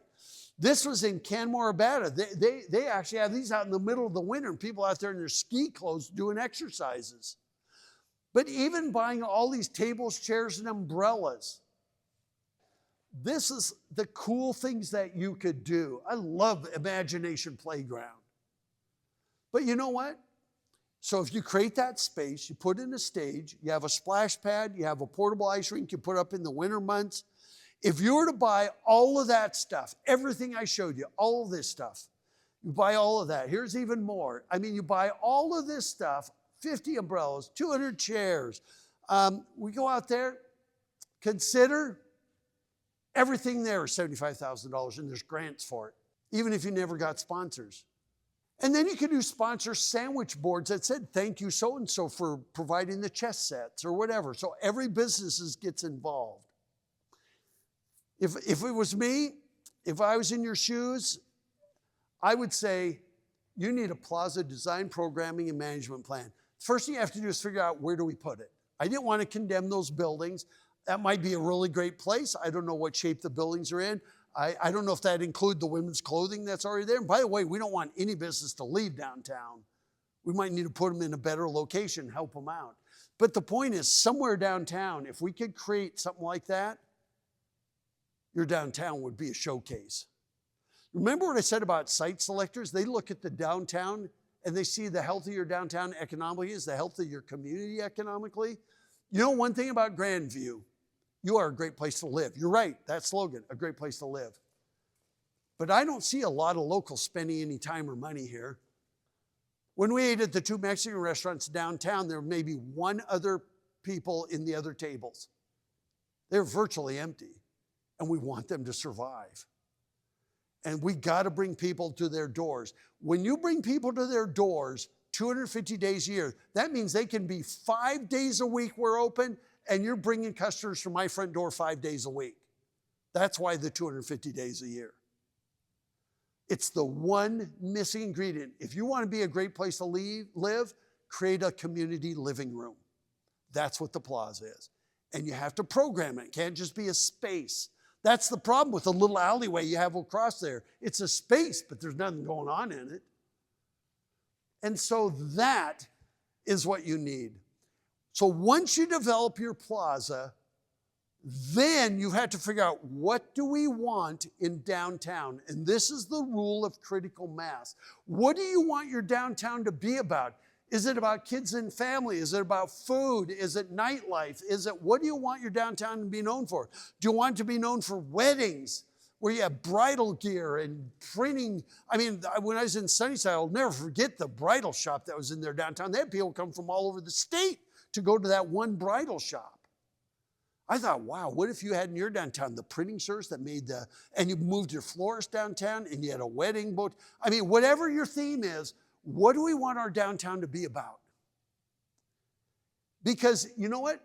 If you had 20 restaurants in your downtown, you'd have people coming here from Yakima, coming here from Ellensburg, coming here from the Tri-Cities all the time, because you'd have that restaurant row. If you filled it all full of antiques, you'd be the antique capital of Washington. The only other place is Chehalis. But whatever it is, when you have a focus in your downtown, the more businesses you bring in downtown, the better it's going to do. So you have to find a focus. If it's about kids and family, I'd be going, wow, where can we put the carousel? Where can we do the things that are about kids and family? If it's about biking, where do we have a bike shop downtown? If it's about brews, microbrews, then where do we put those microbrews downtown?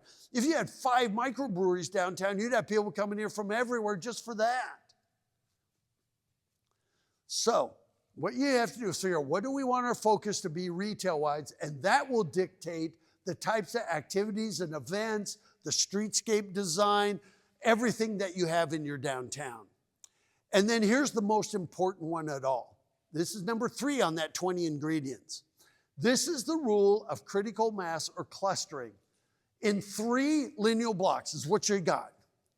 This is what you need to have if you want your downtown to be a destination in itself. You need 3 lineal blocks. You need 10 places that sell food if you want downtown to be a standalone destination. 10 places sell food. Right now, I think you have 2. 3, if we count Herb's and the 2 Mexican restaurants. Is there any more? I think that's it. If you had 10, and then the second 10 is destination retail shops. The women's clothing shop that's down there now would qualify. That's 1. That's the only one that I saw of any retail. You have beauty salons in there, but that's not retail and it's not restaurants. And then the third one, out of those 20, at least half of them open after 6 o'clock. I call it the mall mentality. We have consistent hours and days. We're open into the evening hours. We have like business grouped together. This is why if you ever go to a successful mall, like Bellevue Square, a successful mall, and there's not very many successful malls anymore, but you'll never find an architect's office in their social services. They know it has to be retail and food. Same with downtown. You have to have an anchor tenant, which means that one business that we're going to come to Grandview for.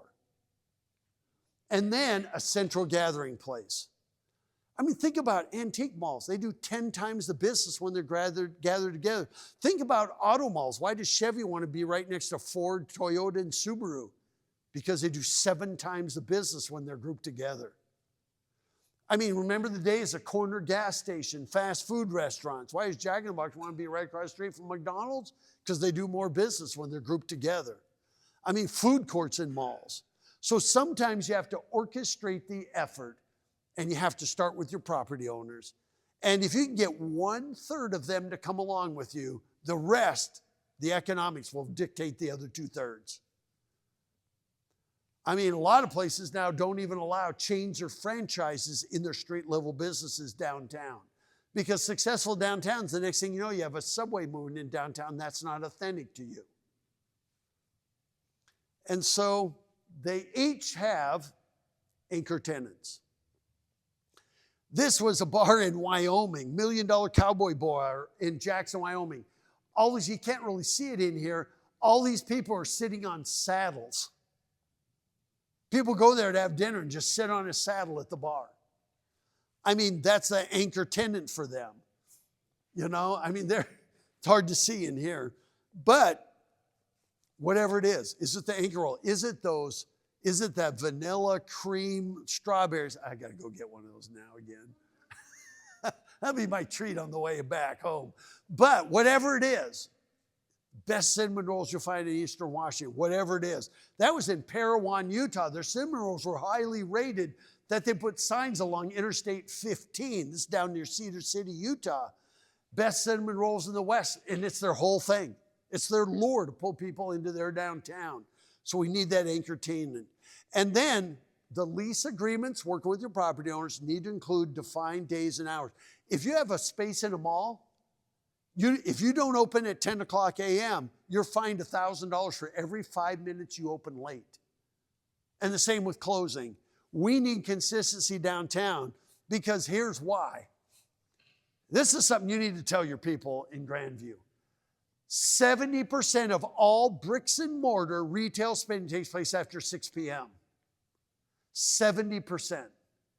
You don't even have restaurants that are open after 7. Well, it was some of them.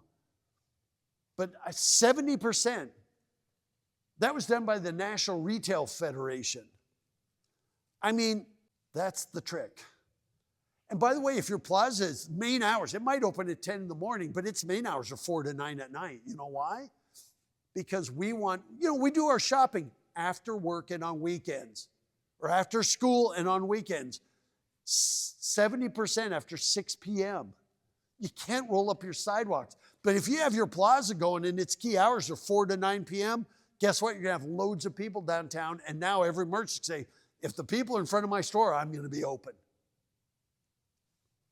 I mean, then the next thing I would do is start making downtown look better.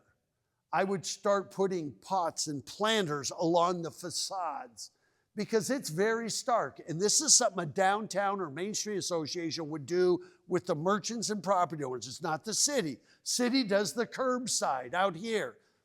Downtown does the facade side. And this goes back to those benches. This goes back to those benches again and why we put them out there. I mean, you need to make, I look down there, there's no blade signs. Blade signs are perpendicular to us. You have one business downtown that has a blade sign and it's right there and it's a social service. When we drive down a street or walk down a sidewalk, we see signs that are perpendicular to us. Those are blade signs. And so when we talk about that, that brings us to this one. All 400 towns had it.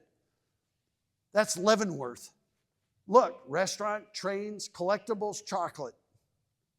So once you get these businesses going, these are the next steps you need to do. That's in Nantucket. Those are all blade signs. I mean, there it is, just backed up a little bit. This is in Canmore, Alberta. Those are all blade signs. I mean, in Lethbridge, Alberta, those are all built to 100-mile-an-hour wind loads. So you can't say, Roger, it's really windy here in Eastern Washington. That's no excuse. And by the way, you can see this one is empty right down there because they were just putting up when I was there. If the merchant changes, they just change out the centerpiece. They don't have to change out the sign. And then I would create ordinances of those. No lower than 7 feet, no higher than 9 feet. So basically, no higher than 2 feet, no wider than 42 inches. I mean, that's a great way to do this, right there. And then, by the way, 2-hour parking is a really great way to kill your downtown. Think about this. We cannot get our employees to park somewhere else, so we're going to punish our customers instead. How does that work for you? By the way, the city of Spokane just eliminated all parking limits in their entire downtown, like last month. Because if you had that plaza and you had a restaurant and maybe you have a couple retail shops, think about shopping and dining go together. Think about dining and entertainment go together. 2 hours, why should people be sitting there going like this? Oh my gosh, is my clock going to run out? And I hope you're not enforcing it, but because right now, I mean, right now we could use some people parking downtown. Now I have seen it yesterday. It was pretty busy during the middle of the day, but then at night there's hardly anybody there. And so, closing things out, I really want that sign. Does anybody know how I could get that sign? It's in the old Ace hardware store. That's such a cool sign. I want to put that in my shop. So if somebody can tell me who to contact, I want that sign. And then finally, I saw this, and you have this little space over here that's next to the Happy Watermelon. I thought that's such a cool, you can even connect these things through over time and just really fill out your downtown and kind of connect it better, in that case, to Second. And so finally, to start wrapping things up, I call this potpourri. Love these signs that the city has. This one showed when the museum was going to be open. You have them at the other end of town. On those signs, remember, never more than 8 words. People have 4 seconds to read a sign. I'm not talking about because it switches. It's when they're driving by, 4 seconds, 8 words. If you had a big billboard, you could go clear up to 14 words. Then this little space I just showed you could be great if it was programmed. Once again, it's just an empty space. Looks nice, but that's it. We did drive outside of downtown. We did find Bill's Berry Farm, but rather than just closed, just say open every April, May, and June, or whenever it is. Invite us back. Okay? And by the way, if you turn down that road, there's a sign that says no trespassing. I hope that's not up when you're trying to sell berries. I was pretty shocked by that. We did find port properties all over the place. Maybe even the port would get into the down. Port districts are a great vehicle for redevelopment. So if you needed to purchase a couple buildings downtown to put in the plaza or do something there, but maybe the port could be a partner in that because this is all part of business development. And we did go into the south part of downtown. You have all the Horse Heaven. These are still the Horse Heaven Hills, right, that run all the way through here? Yeah, okay, beautiful. And then finally, my last slide. Where do you go from here? I think you should create, each city should have one of these, but I think you should create the Destination Grandview team. And that would be the chamber, if it's active or somebody's there. Of course, city council or mayor, your city administrator, public works, parks and rec, but then downtown property owner, downtown merchant, a couple of restaurants, the museum, and I would have a committee of like 15 people that represents every sector, the port, the YVCC, Yakima Valley Community College. I would put together this team, and then that team would go through all of these and turn many of them, or most of them, into recommendations. There's 80 of them. A lot of them are combined, like I showed 6 or 7 chain link fences, that could be one. And so this 80 isn't that many because almost all of them are inexpensive. The plaza is an expensive deal. And by the way, I don't know if there's any ARPA funds out there, the American, Recovery Act, whatever it is. I mean, if the government's going to hand out trillions of dollars, you might as well grab as much as you can. I think it sunsets at the end of this year, if that's right. But they're building plazas out of that money. You know, it could be a public-private partnership. In the case of Rapid City, a guy bought that Sears building that I showed you, and then he gave the city $1 million to build the plaza next to him. And of course, he commands twice the rents of everybody else in town. And so this is what you do. And that's what I think you need to do. It's next on your list. And then this whole thing that I just showed you is about making something happen. And you do have amazing people here. I mean, we could easily live in Grandview. I mean, it was that nice. I don't know that I said that in Sunnyside. I don't know that I would even say it even in Prosser. I mean, Prosser's come a long ways. I remember our son used to play football in Olympia, and he came over and played Prosser and got creamed. They still have that good a football team over there? Not anymore, but boy, for a while there, they were smoking it. But anyway, I think what you have is really amazing. I think that really for downtown, if you want to save downtown, I think what you need to do is get people there on a consistent basis. And doing a few events is not going to do it. The good news is, of those 20 ingredients, narrow streets is one of them. Street trees was one of them. Wide sidewalks is one of them. The bulb outs on the corners was one of them. I mean, you already have a bunch of those already there. You just don't have people hanging out there. So if there's one thing I tell Grandview, do that, and you will be, not only will you be a great place to live, you'll be the best place to live in Eastern Washington. Seriously. And that's what I have for you. Does anybody have any questions? Or because of the benefits that you see here, would you keep downtown where it is? I would. I would probably change the name from Division, just because these days the political connotation of division. But I really do. And I did try to drive in the back alleyways. There's a lot of buildings in downtown that are marginal. You know, probably have lead paint, asbestos, and everything else. But we call that redevelopment. People always think of development as buying empty land and developing stuff on it. I think that it's key to redevelopment. I love where downtown is. I think it's really great. And then if you make Wine Country Road, you know, a little better both ways, because you got the museum out there. You do have some shops there. I think that Wine Country Street and 2nd are really nice in that corridor. I would keep it. I think downtown is worth saving. We have worked in many downtowns that go build another downtown, but what are you going to do with that? What do you do with it? You just let it fall in disrepair, and that's a reflection on the entire city and everybody who lives here. So I would save it. I will tell you that those buildings that I put the plaza in, they look like the most troubled of all of them. And granted, there's drinking water, rainwater is in there, and we want them downtown. So I'm not trying to chase anybody away or anything. It's just that of the buildings that I saw, those look like perfect candidates for doing something like that, particularly with the market right there. And by the way, when you build a plaza, you don't have to go out and say, well, now we need to go find a 100-space parking lot. In the case of Rapid City, when they opened up their plaza, they invited me to lunch on the plaza. And it was the mayor, the city manager, the police chief, public works, parks department, tourism, downtown association. They're all going to meet for lunch. I was 20 minutes late. I walked up to them and I said, you guys, I am so sorry I'm late.